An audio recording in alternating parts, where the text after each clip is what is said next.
Ibu Lilis yang terhormat, kami seluruh warga mewakili mengucapkan banyak terima kasih yang udah masuk ke wilayah kami. Semoga Ibu Lilis terus memberikan aspirasi kepada rakyat kita semua. Sukses terus. Sukses ya, Bu. Amin.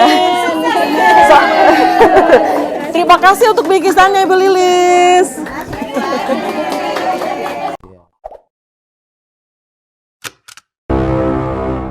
Assalamualaikum warahmatullahi wabarakatuh, kawan Rujuk. Kita berjumpa lagi di Rujuk Podcast dan masih bersama dalam agenda kegiatan reses DPRD Kota Bekasi.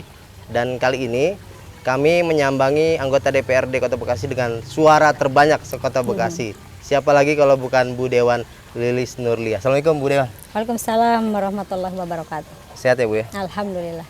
Di tengah kesibukan beliau nih, hari ini udah berapa titik nih Bu reses? Hari ini tiga titik. 3 titik ya, Kayak kelihatan lelahnya ya. Titik mana aja nih Bu? Dari mana aja, kemudian tadi muter mana aja? Pagi jam 8 sampai jam 11 di Kalibaru RW 10, tepatnya di rumah saya ya, di kediaman saya.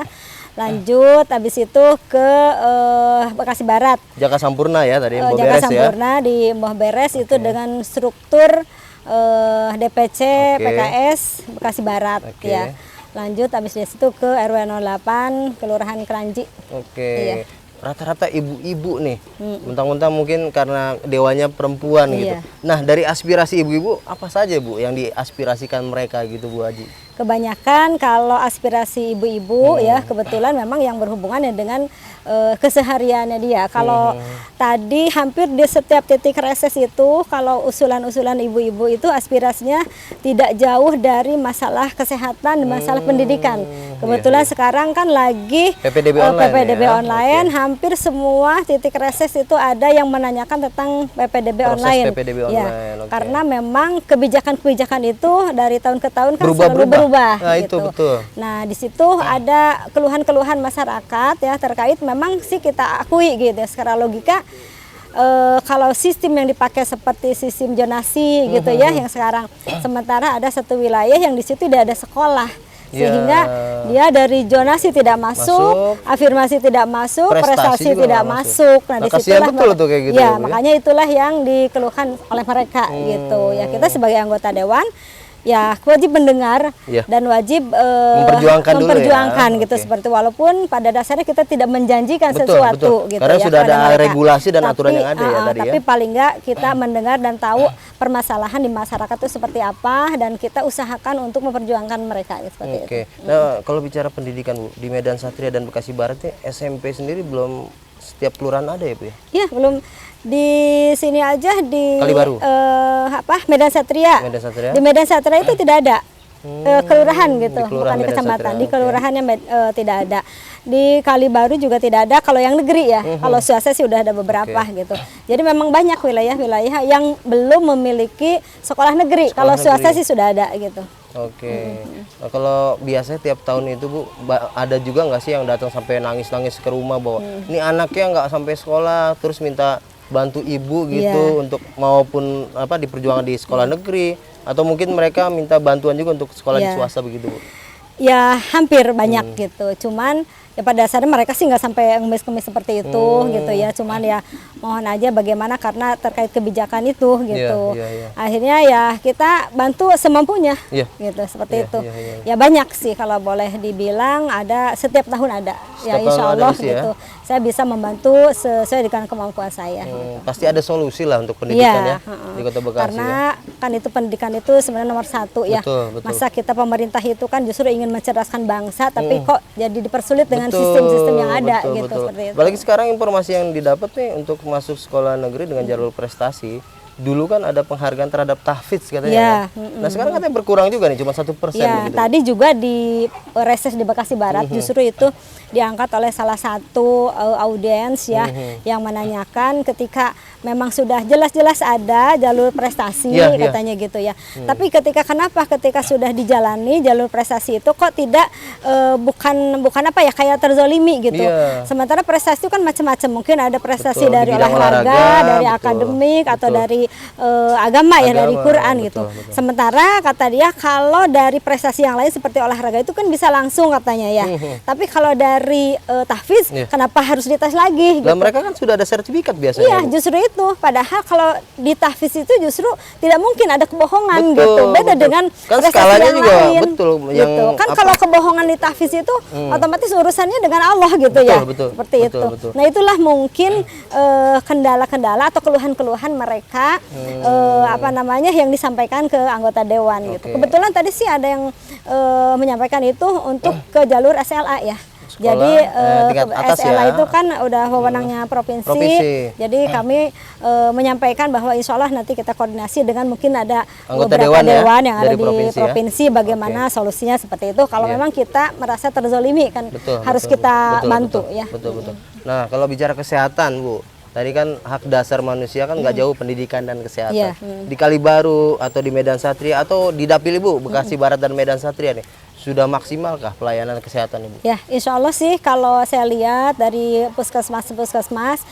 seperti Kalibaru ya, walaupun kondisi puskesmasnya itu Katanya ada di banjir ya? pojok, Kena di banjir pojok juga di situ ya? banjir, jalannya kecil, mobil aja susah masuk. Betul. Ya cuman memang kondisinya memang tidak ada lagi lahan gitu ya. Jadi Mau rencana selama pindah ini- katanya di Titian jadi nggak tuh, Bu? belum sih, baru wacana-wacana, baru mereka itu dari dinas itu baru mencari lahan di Titian apa di mana yang ada gitu. Iya, iya. Cuman sampai sekarang belum ada finalnya di mana gitu. Iya.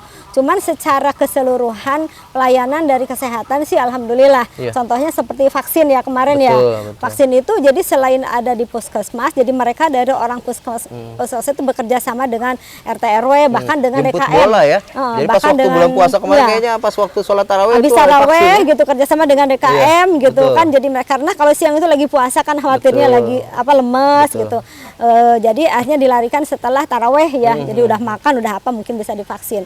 Ya, alhamdulillah mudah-mudahan aja di wilayah yang lain juga seperti itu. Iya. Gitu. Walaupun memang dikatakan maksimal belum sih, pasti di mana-mana juga ada Pasti kekurangannya. ada ya. Iya. Oke. Nah kalau kemarin kan sebelum apa ya ibaratnya sempat ada polemik LKM ya, layanan kesehatan masyarakat, ya kan. Itu kan sempat bekerja sama dengan rumah sakit swasta. Nah sekarang sudah terfokus nih dengan RSUD Kota Bekasi Iya. atau RSUD tipe D begitu kan. Nah Ibu sudah memberikan informasi kepada masyarakat atau masyarakat juga udah tahu nih sebenarnya Iya. untuk terkait masalah layanan tersebut gitu Bu? Iya, jadi kemarin juga ada beberapa pasien ya, Iya.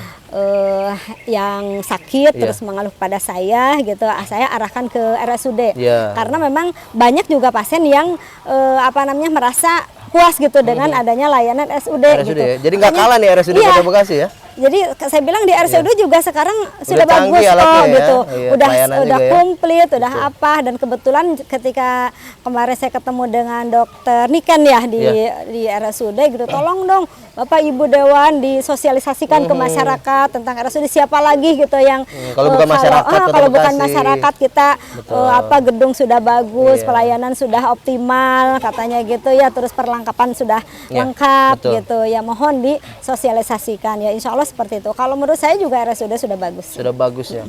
Kalau bicara kewenangan, Ibu kan sekarang masih duduk di Komisi 3 Komisi ya. 3, iya. Nah, bicara tentang ekonomi.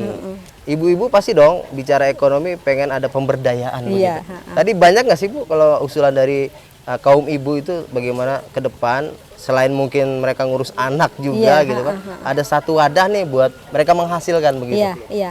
Ya mudah-mudahan sih tadi juga saya arahkan juga. Jadi salah satunya mungkin melalui jalur UMKM, Iya. koperasi. Sekarang juga udah bagus ya. Iya. Kebetulan dari jemaah Majelis Taklim saya juga sudah mendirikan koperasi, Iya, iya, iya. sudah ada izinnya sehingga mereka bisa berdaya gitu. Iya. Jadi bukan hanya di rumah saja atau walaupun tidak menghasilkan ini nggak seberapa, Iya, cuman iya. paling nggak mereka Ada ada kegiatan, aktivitas, ada betul. kegiatan yang positif gitu. Entah itu ada penjualan sembako atau misalnya kerajinan-kerajinan yang lain. Dan kebetulan juga dengan dinas UMKM juga saya suka rada-rada cerewet ya waktu Iya, kemarin iya, waktu iya, iya. sama Pak Abdillah juga Bu Haji lagi. Tapi Bu Haji wajar, lagi. Ibu. Iya, Artinya karena saya membela masyarakat memiliki juga, kan? memiliki banyak konstituen ya, otomatis kan banyak sekali aduan-aduan. Jadi tuntutan itu bukan keinginan Bu Dewan sendiri, tapi masyarakat. Iya, justru gitu. kita menyuarakan dari masyarakat itu sendiri gitu, seperti itu. Oke. Kalau bicara Ibu kan sekarang udah 2 periode nih ya menjadi wakil rakyat nih Bu. Capek nggak sih jadi dewan gitu Bu? Ya siapa sih nggak jadi dewan juga banyak yang capek gitu ya. Iya. Kalau jadi dewan memang kita harus ada konsekuensinya. Ada konsekuensi Ada ya? konsekuensinya. Artinya kalau misalnya tiap malam, kalau misalnya kan kadang-kadang udah istirahat, ada ketok-ketok dari warga. Iya, kita itu harus membukanya karena di awal juga kita sudah sampaikan ke masyarakat bahwa saya ini pintu terbuka lebar 24 jam, cuman kan harus tahu diri aja. Walaupun disampaikan 24 jam tapi masa sih bertamu jam 12 malam gitu ya. Betul. Ya cuman intinya setiap tamu yang datang siapapun mau kepentingan apapun kita tetap terima respon gitu ya. Mudah-mudahan kita bantu keluhan-keluhan mereka. Minimal ya kalau mereka sudah menyalurkan, sudah menyampaikan walaupun kita bantunya tidak optimal, mereka sudah senang. Sudah senang ya. Tapi selama ini dukungan keluarga bagaimana dari bapak dan anak sendiri gitu? Alhamdulillah kalau dari bapak full, karena di awal itu kan memang ketika saya dicalonkan memang persetujuan atau dukungan yang pertama itu dari suami. Kalau suami tidak mendukung, tidak setuju, ya kita tidak bisa. Gitu. Karena ridho suami juga di situ. Ya kita minta doa dari orang tua dan minta dukungan suami gitu. Kalau anak-anak ngikutin saja, walaupun pada dasarnya mereka itu suka mengeluh. Jarang ketemu dengan hari ibu. Weekend aja gitu. Ibu kadang-kadang ke masyarakat juga kayak hari ini di reses nih kan? Iya seperti itu. Jadi kadang-kadang juga kalau ada masyarakat datang tuh ibu meminta duit katanya gitu. Padahal kan belum tentu. Kita harus berhusnuzon saja kepada siapapun tamu yang datang. Gitu. Putra putri ada berapa semua Bu? Ada 4. Ada 4 yang 2 sudah berkeluarga, yang 1 lagi koas di Cirebon kedokteran. Koasnya kedokteran berarti ya? Yang 1 masih SMA.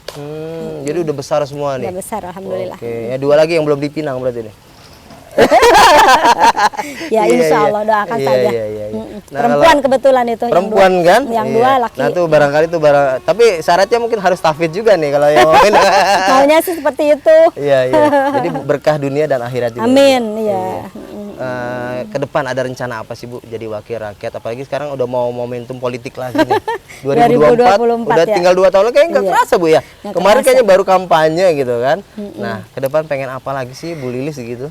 Ya sebenarnya mah kalau secara pribadi ya karena kita juga ingat umur juga sih tidak terlalu banyak yang kepengen. Betul. Cuman karena kita sebagai kader ya tentunya kita harus menerima apa yang diamanahkan oleh struktur kader itu sendiri.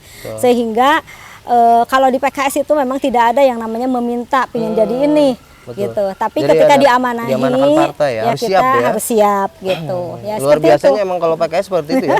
Jadi nggak ada konflik di dalam situ ya. Ya alhamdulillah. Oke, iya. Belajar pengalaman Bu, 2 kali menjadi dewan itu selalu mendapatkan suara terbanyak. Itu ada tips atau resep bisa dibagi nggak sih? Walaupun sebenarnya rahasia juga sebenarnya kan? Iya, nggak rahasia sih itu sebenarnya. Mas saya juga sering banyak yang bertanya ya. Bahkan saya pun sering jadi pembicara ya. Success story gitu seorang anggota legislatif yang memperoleh suara terbanyak. Ya kita jalan aja gitu. Ketika diamanahi itu kita niatkan aja untuk ibadah semuanya gitu. Dan apa yang kita laksanakan juga itu bismillah gitu. Bismillah, ya. Apa yang kita keluarkan kita niatkan untuk sedekah, apa yang kita jalankan kita niatkan ibadah. Sehingga ketika ada masyarakat yang bertanya, karena di dewan-dewan yang lain itu ketika menjadi anggota caleg gitu kan harus mengeluarkan biaya yang banyak. Makanya ketika saya mendapatkan suara terbanyak, banyak orang bertanya, Bu Lilis habis berapa katanya. Selalu berpandangan seperti itu. Selalu bertanya begitu. Makanya saya jujur aja terus terang, kalau saya bukannya saya mau berbohong, tapi saya memang terus terang saya nggak nyatet, nggak ada anggarannya gitu. Tapi emang dalam politik itu ada kos politik loh, wajar lah ya. Itu karena ada. setiap pertemuan juga nggak mungkin ibadah. Bukan berarti saya mengatakan saya nggak mengeluarkan uang. Bahkan di dalam peraturan juga kan memang harus ada dana kampanye gitu, dana. Betul, ada aturannya. Iya, ada aturannya. Bukan berarti tidak mengeluarkan uang. Cuman ketika ditanya, ini pasti mengeluarkan uang besar. Tapi dengan suara yang begitu banyak ya, otomatis merasa saya gitu ya. Saya nggak terlalu banyak mengeluarkan uang kalau dibandingkan dengan artinya suara investasi gitu. politik itu kan bermula ketika masyarakat itu merasa puas juga ya. Jadi di sini kita harus pinter pendekatan ya intinya. sekarang kan lagi musim medsos ya, Medsos. karena yang apa-apa diangkat sekarang itu pakai milenial Facebook, gitu ya ya. kan? Nah Pakai sementara kan Instagram. saya rada-rada jadul gitu ya. Ya kita harus bisa mengimbangi gitu. Iya. Orang lain pakai medsos ya kita harus seperti apa ya? Kita harus tambah dekat dengan masyarakat melalui tatap muka gitu, melalui langsung bertemu. Nah justru dibandingkan dengan medsos kalau menurut saya dengan tatap muka itu akan Emosionalnya lebih kebangun kayaknya ya kalau lebih tatap karena muka gitu. ya seperti tadi ya bisa akses itu mereka itu begitu ketika bertemu gitu kan Kayaknya melepas luar rindu biasa kangen gitu juga ya, gitu iya. kan. Kebetulan kan kemarin pandemi ya gerak-gerak Ada batasan kita juga ya. kegiatan juga Betul. dibatasi sehingga boleh dikatakan jarang gitu bertemu dengan masyarakat. Betul. Nah sekarang ini saatnya kayaknya untuk Euforia lah menumpahkan ya, untuk gitu. menumpahkan rasa kangen kita gitu Betul, ya. betul. Akhirnya setiap reses tentunya pesertanya itu selalu di atas target. Target ya. Biasanya cuma 75 100 ini bisa sampai 150 Iya, ya, Bu ya. alhamdulillah tadi di sini juga sampai penuh ke sini nih. Padahal di sini. Iya. Penuh ke sini, Oke. alhamdulillah. Nah, tadi 2 kali menjadi calon legislatif 2014 dan 2019 itu kan suara selalu terbanyak. Ada keinginan nggak sih Bu, walaupun bicara mekanisme PKS kan punya aturan sendiri Iya, ya, mengikuti amanah dari partai gitu kan, arahnya kemana. Jika amanah itu Ibu nanti 2024 itu untuk provinsi atau Senayan pusat, bagaimana nih Bu? Kan tadi berkaca Kalau dua boleh kecamatan. memilih Ya. ya mungkin mendingan saya udah rada nyantai gitu Iya. ya. Cuman kalau itu sudah amanah dari partai, kita harus terima dan kita harus nyoba gitu Harus dan nyoba harus ya. semangat tetap. Harus siap ya. Harus siap Iya, gitu. Ya kan 2 kecamatan sendiri kan Ibu 18.000 ya. Kalau dikalkulasi 1 kecamatan bisa 9.000 lah ya. Kemarin itu 18.000 itu yang banyak kan di Medan Satria. Medan Satria 11.000. 11.000. Di Bekasi Barat 7.000. Iya. Taruhlah 6.000 atau 7.000 per kecamatan rata-rata. Kali 12 kecamatan yang ada di Kota Bekasi begitu kan. Iya. Kemarin aja 60.000 kalau nggak salah ya untuk menjadi anggota DPRD provinsi dengan kalkulasi hitungan suara partai dengan caleg-caleg Iya, lain. iya, gitu. iya. Rasanya bisa lah ya Bu ya. Saya tidak bisa gambling ya, tidak bisa menjawab bisa apa enggaknya, Iya, mungkin iya, nanti lihat nanti aja. Betul. Apalagi tren politik bicaranya kan mengikuti siapa calon yang jadi calon presiden nih. Iya betul. Pas itu kesana ekor jasnya begitu kan. Nah PKS sendiri arah-arahnya kayaknya ke gubernur Iya. DKI nih gitu kan. Iya, karena kalau politik itu kadang-kadang tidak bisa diprediksi ya. Betul. Siang, pagi, siang, malam itu kadang-kadang bisa berubah gitu. Jadi kita bisa cuman berwacana sih boleh gitu ya. Memiliki target boleh ya, cuman kalau sampai jas bahwa ini pasti bisa, kalau menurut saya ya itu perlu dipikirkan lagi Betul, gitu betul, ya. Tapi yang tetap kita berusaha. Betul. Artinya apapun amanah partai siap insya Ya, Allah. insya Allah Oke. siap. Nah sebelum ditutup nih Bu, mungkin yang Ibu kenang nih aspirasi untuk masyarakat baik di Bekasi Barat atau Medan Satria yang sampai dengan saat ini manfaatnya dirasakan betul nih oleh masyarakat tuh di mana gitu, di mana lokasi? Kalau kebanyakan itu kan kalau aspirasi melalui reses atau musrembang itu kan fisik ya, Fisik, infrastruktur, Fisik, betul. infrastruktur. Cuman kebetulan kalau itu kan di wilayah kayak kelurahan itu udah jelas ya, kayak di RT. Kalau memang jalanan ini sudah berlubang masa sih nggak dikerjakan gitu ya, otomatis itu mah nggak terlalu ini pasti kalau udah diajukan pasti direalisasi gitu. Cuman kan kadang-kadang ada juga aspirasi dari misalnya kayak ibu-ibu ketika misalnya suatu majelis taklim yang pada semangat tapi mereka itu tidak memiliki sarana gitu ya, lantas kita bantu dengan sarananya gitu, ada sound system, Sound ada system ya, betul. ada meja untuk pengajian, Kegiatannya ada ya, Al-Qur'annya, buat ada alat hadroh atau buku-buku. barangkali Iya, seperti seperti itu itu ya. luar biasa mereka senangnya gitu. Dibandingkan saya lebih senang mungkin membantu ke Seperti itu situ. ya? Daripada fisik gitu. Walaupun fisik sebenarnya ada tadi ya, prioritas juga gitu banyak ya. alhamdulillah fisik juga dari RW juga banyak yang mengucapkan terima kasih. Cuman saya sih tidak terlalu banyak di klaim gitu, maksudnya Betul. bahwa ini loh aspirasi saya dengan pembangunan jalan sekian gitu. Karena itu mah memang udah seharusnya seperti Oke, itu. siap. Nah, Ibu mungkin ada pesan atau harapan buat masyarakat Kota Bekasi ke depan nih. Apalagi saat ini kondisi pandemi masih Iya. berlangsung dan kondisi kesehatan masyarakat di Kota Bekasi nih banyak nih kayak kejadian DBD atau Iya. penyakit yang lain begitu. Mungkin ada pesan atau himbauan buat masyarakat Kota Iya, Bekasi. Silakan. Ya, mudah-mudahan ya dengan program-program pemerintah untuk Kota Bekasi itu bisa dirasakan oleh masyarakat, khususnya dalam pelayanan dasar, pendidikan dan kesehatan ya. Jadi di kesehatan itu kita bukan hanya dari tim medisnya saja, tapi dari masyarakatnya sendiri kita harus terlibat sadar ya, harus sadar dengan kesehatan, jaga kesehatan. Yang belum vaksin misalnya harus vaksin gitu ya. Mudah-mudahan ini sekarang kan sudah COVID ini sudah dinyatakan melandai, tapi kan tidak menutup kemungkinan besok-besok misalnya ada lagi, nauzubillahimindzalik ya, tapi mudah-mudahan tidak. Tapi dengan adanya ini kondisi sekarang yang sudah mulai kondusif, mudah-mudahan ekonomi juga mulai bangkit, mulai stabil gitu ya, khususnya yang kemarin terkena dampak dari COVID itu sendiri, mudah-mudahan bangkit kembali. Oke, nah untuk kasus DBD ini kan lumayan tinggi juga di Kota Bekasi nih Bu.